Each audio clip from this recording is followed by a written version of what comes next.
Hi everyone, I'm back, and so are you. Good to see you. Thank you for joining me today. And it's still hot. My God. You would think I'd be able to handle the heat better. I keep trying, but ice and air conditioning have been invented. God bless whomever came up with both. So, what's on my table today? I realize I need to prepare the knitting I'm going to do.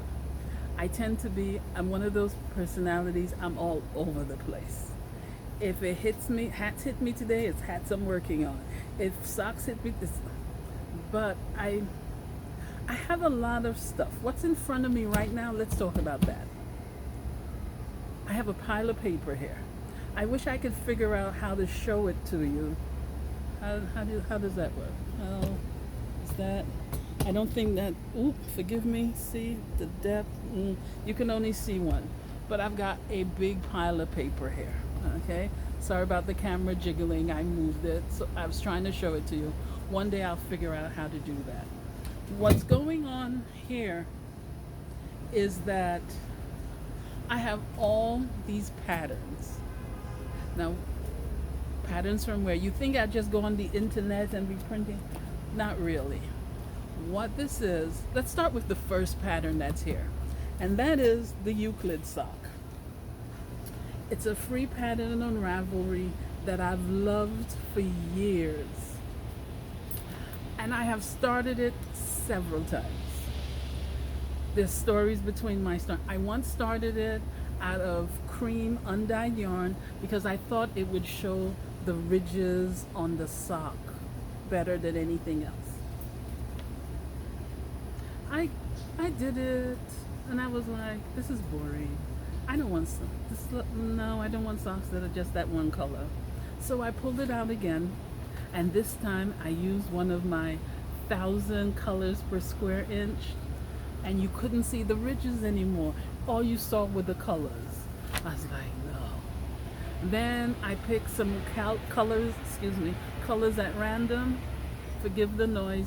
People on their scooter. It's not scooters. Those little motorbikes that became popular about 2020, 2021 that everybody and their girlfriend is on. God, I hope they're safe because I see people no helmet speeding down the street. God be with them. I think what I need to do is pick 3 colors that I really love.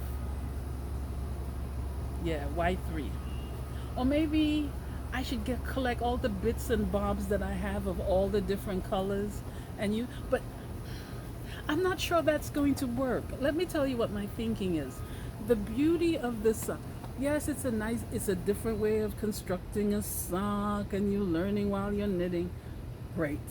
But I think the beauty of this, let me bring it closer, are the ridges that are in it.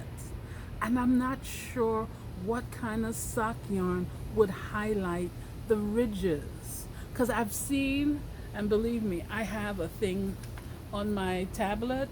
I have so many pictures of the versions other people have made, and they're gorgeous. But I can't make up my mind. So I need help here. Any and all advice. Because I'm thinking one of my bright yellows, one of my bright pinks, and one of my bright blues. I want the sock to be pretty, but I don't want to take away from just the outline detail that you get. So I'm stuck, and I still haven't made the sock. That's embarrassing. I should have versions of this sock because I love it so much. Now, the rest of this pile, this is the Babel hat. We've seen that. I found this online, and I'm pretty excited about this. This is a knitted hat size chart. So I have to test it and see if it works. Yeah, because I see it has age from preemie to adult.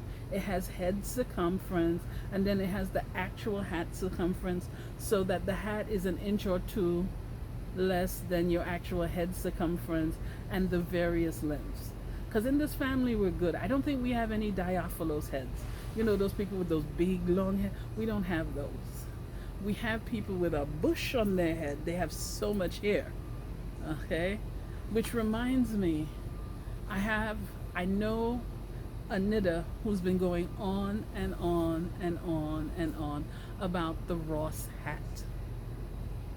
So I have this laying about the place. Okay, it's your ordinary acrylic that I'm sure came either from Michael's or Joann's. Probably Michael's because it's harder for me to get to Joann's. Michael's I can get to by bus. Joann's I can get to by bus, but it's like a 2 hour trek one way. So I'm going to try out the Ross hat with this, and I think I'm going to hold it double because I want a bigger hat. I'm not sure if that makes sense. I may just get a thicker hat instead of a bigger hat, but we'll see because one of the children really has a lot of hair on that head. So I need a hat that can accommodate because the last time I tried to make that child a hat, I think it got to the top of the head and that was it. So I have to see. Yeah. But I have it and there's enough yarn here that even if I make a mistake, and since it's not felted or it's not a felting yarn, I can pull it out if it doesn't work. But I think I'm going to try a stockinette. So I'm going to do this on the flatbed with ribber. So I'll do a circular hat and see if it fits that head.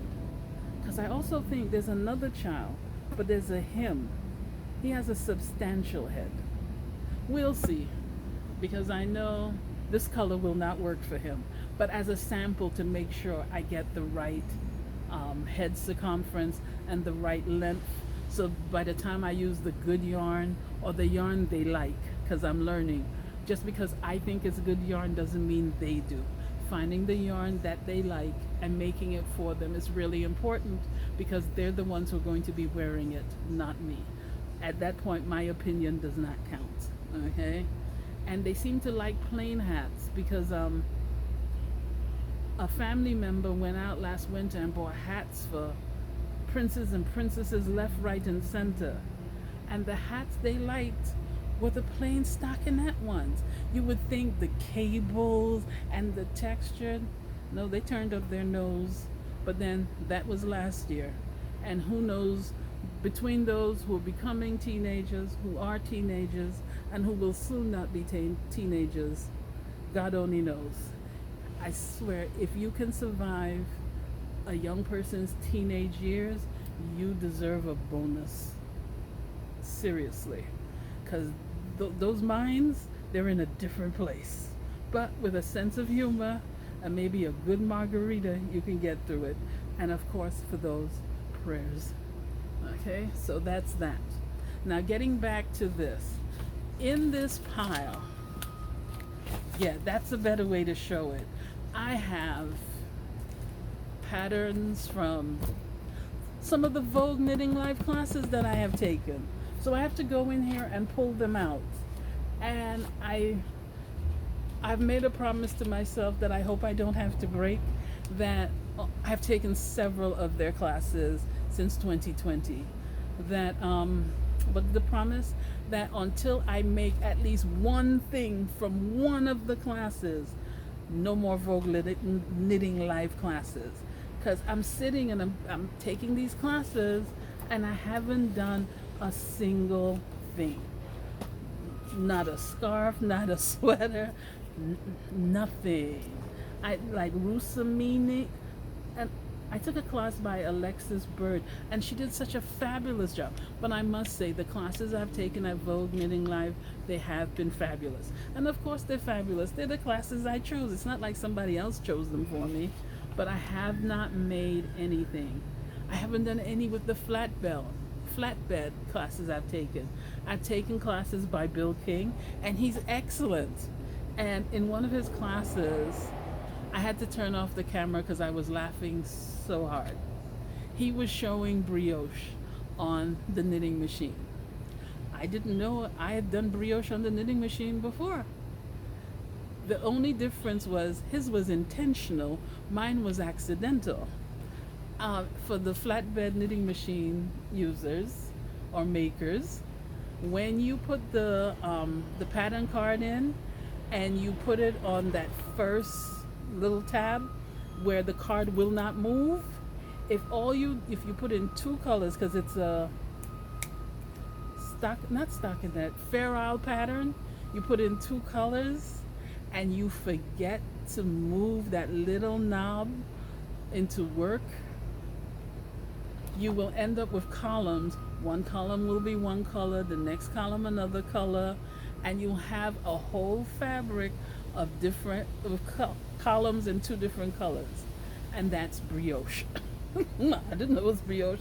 I just looked down and went, damn, I forgot to move that. Who knew? Maybe I should have finished what I was doing. I would have been like, oh.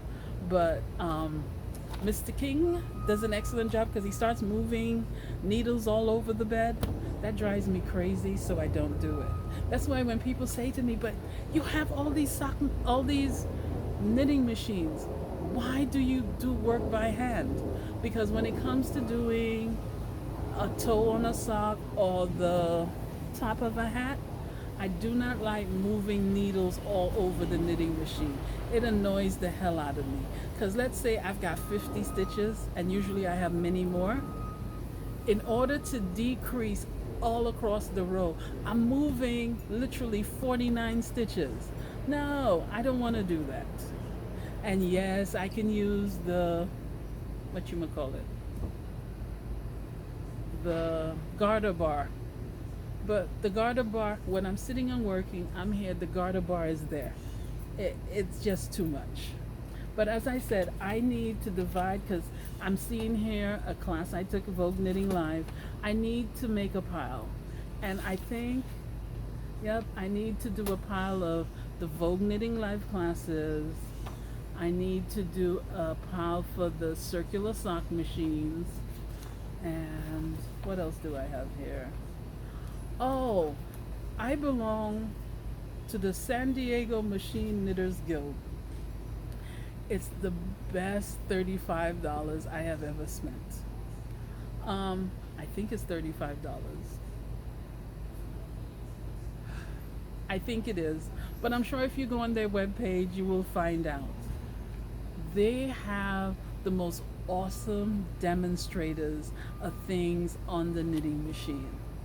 And once again, I want to make piles because I've taken a few of the classes they've offered and made nothing from it. So I think what I'm going to do is, before I can take any more classes, I need to make something from what, oh, forgive me, I'm outside and it's lovely, but something is flying and it seems to have fallen in love with me. I know I'm gorgeous, but you need to go away.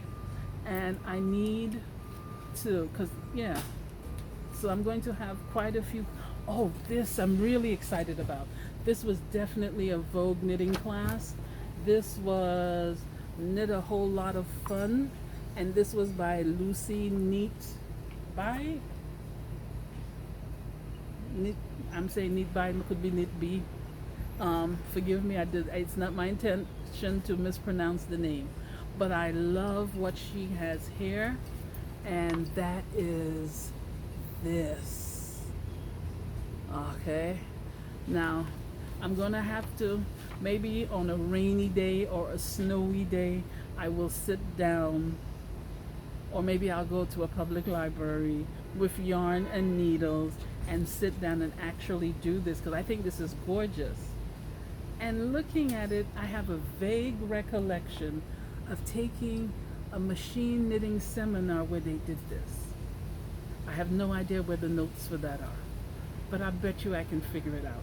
I think I'm getting better at looking at pictures and figuring out what to do, because I'm not going to read the directions. Okay, that's on my table. Oh, I had something else on my table. Oh, this. That's just a needle sticking out. I have to use this. I love this so much that I've been looking at it for at least 4 years and not using it. It's nothing but color. But I'm not sure there's enough to make a really long socks, so I should make 2 shorties. Or maybe I should really get back into dyeing yarn and maybe dye up this nice pink and make a longer sock, because I've been staring at this much too long. I have too much yarn just to hoard yarn. You know, I do not want them to put on my, I do not want the epitaph on my grave to be yarn hoarder. No. That would be a bit much. So I'm going to use this. Hopefully, next time you see these, it will, well, this is not these. Next time you see this, it'll be a these because it will be a pair of socks. Okay? So that was what was on my table today. Time goes so fast when you're having fun. And I'm going to say goodbye now, and I'm going to sort this pile of papers because I want to do from all the Vogue knitting classes, make something. From all the machine knitting classes, make something. From the Machine Knitting Guild, make something. From the CSM patterns, make something. There's no point in collecting patterns if you're not going to make something. And we won't, next video. I'll see you all next time. Bye.